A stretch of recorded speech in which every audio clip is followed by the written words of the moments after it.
Assalamualaikum warahmatullahi wabarakatuh. Saya Fania Oktaviani dengan NIM 2092207, kelas Administrasi Bisnis 9. Di sini saya akan memaparkan ide kreativitas dan inovasi saya melalui mind mapping. Kreativitas dan inovasi bisnis yang ingin saya kembangkan adalah pengontrol HP anak. Mengapa saya terpikirkan untuk mengembangkan aplikasi ini? Karena ini salah satu keresahan bagi saya terhadap anak di bawah umur, karena yang pertama itu kurangnya perhatian orang tua dalam controlling HP anak dikarenakan sibuk bekerja. Dan beberapa hari lalu saya melihat berita pembunuhan serta pemerkosaan yang dimana korban serta pelakunya adalah anak di bawah umur. Setelah saya baca artikelnya lebih dalam, ternyata mereka mengenal satu sama lain lewat sosial media atau handphone. Saya asumsikan pelaku yang di bawah umur sudah mengenal hard porno seperti itu melalui handphone gadget mereka, karena maraknya konten porno yang mudah diakses di sosial media. Ini bukan contoh kasus pertama kali di Indonesia yang dimana korban dan pelakunya adalah anak di bawah umur. Baik, di sini saya akan menjelaskan apa komponen penting dalam pengembangan bisnis ini melalui mind mapping. Untuk membangun inovasi dan kolaborasi, kita memiliki 3 aspek penting. Yang pertama ada kolaborasi untuk inovasi, lalu ada eksperimen dan validasi, dan infrastruktur pendukung inovasi. Yang pertama ada kolaborasi untuk inovasi. Di sini kita berkolaborasi dengan sekolah dan institut pendidikan. Lalu yang kedua external expert, yang ketiga ada berkolaborasi dengan pengembang teknologi. Lalu yang kedua ada infrastruktur pendukung inovasi, yang dimana di sini berisi kepemimpinan, kolaborasi tim, dan visi inovasi. Lalu ada eksperimen dan validasi dengan uji coba fitur baru, analisis pasar, dan design thinking. Yang pertama ada kolaborasi untuk komunikasi. Yang pertama itu sekolah dan institut pendidikan, di mana integritas kurikulum dan materi pendidikan digital. Lalu yang kedua berkolaborasi dengan pengembangan teknologi untuk membangun fitur keamanan dan pelacakan terbaru. Lalu yang ketiga ada external expert, membangun jaringan dengan organisasi parenting dan komunitas untuk mendapatkan umpan balik dan ide dari orang tua, serta mengkampanyekan kesadaran dan edukasi mengenai penggunaan teknologi.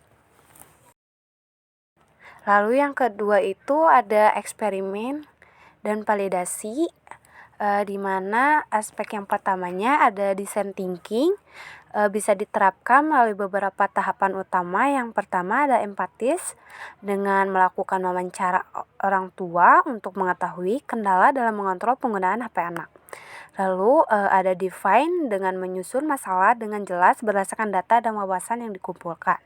Lalu ada ide atau brainstorm, ide-ide seperti fitur untuk memonitor pengguna aplikasi, batas waktu layar, atau notifikasi real time untuk orang tua. Ada prototype, dengan mewujudkan ide-ide ke dalam bentuk yang dapat diuji seperti desain awal atau prototype aplikasi. Lalu yang ketiga ada tahap terakhir dengan design thinking adalah tes, pengujian, dengan mencoba menguji prototype dengan menggunakan pengguna nyata atau orang tua dan anak untuk mengetahui aktivitas dan kenyamanan aplikasi. Lalu yang kedua ada uji coba awal atau beta testing. Jadi kita bisa menggunakan penggunaan awal atau dengan rekrut pengguna awal, misalnya melalui komunitas parenting atau sekolah, dengan memberikan akses terbatas ke aplikasi versi beta. Lalu setelah itu meminta secara teratur feedback terkait kemudahan pengguna, fungsi, dan fitur yang diinginkan. Yang terakhir ada analisis pasar. Jadi di sini analisis dan target pasarnya, target utamanya adalah orang tua yang memiliki anak-anak yang menggunakan perangkat HP, dan bisa juga guru atau pengasuh. Setelah itu lakukan analisis SWOT, lalu bandingkan fitur yang akan ditawarkan dengan aplikasi kontrol orang tua lainnya.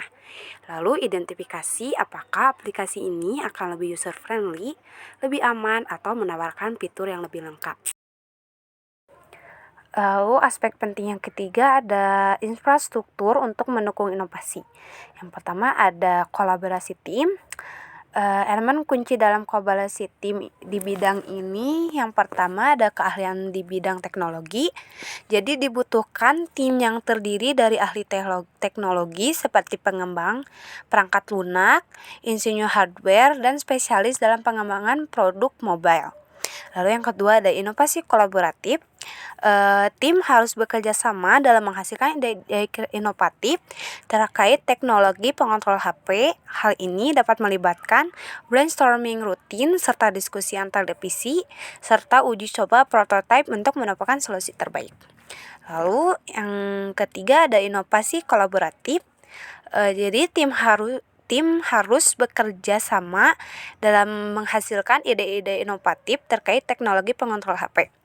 Lalu yang keempat ada kolaborasi dalam pengembangan produk. Perlu diketahui dalam siklus iteratif di mana produk diuji oleh pengguna dan umpan balik digunakan untuk terus memperbaiki fitur dan kinerja pengontrol HP yang dikembangkan. Lalu yang kedua ada kepemimpinan. Inovasi berkelanjutan. Pemimpin harus tetap mendorong inovasi dan memastikan bahwa bisnis selalu berada di garis depan teknologi.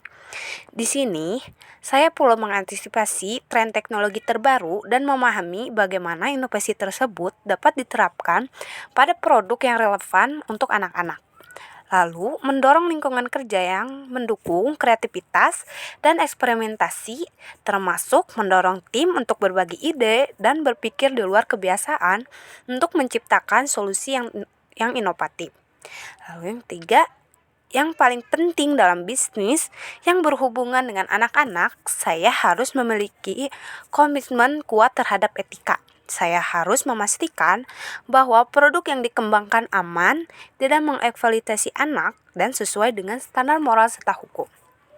Lalu di sini juga saya harus memiliki visi inovasi dalam bisnis ini, yang dimana visi inovasinya adalah menjadi solusi utama dalam menciptakan lingkungan digital yang aman, sehat, dan mendidik bagi anak-anak melalui teknologi pengontrol HP yang inovatif dan user-friendly yang memberdayakan orang tua dan mengelola aktivitas digital anak secara bijak dan bertanggung jawab.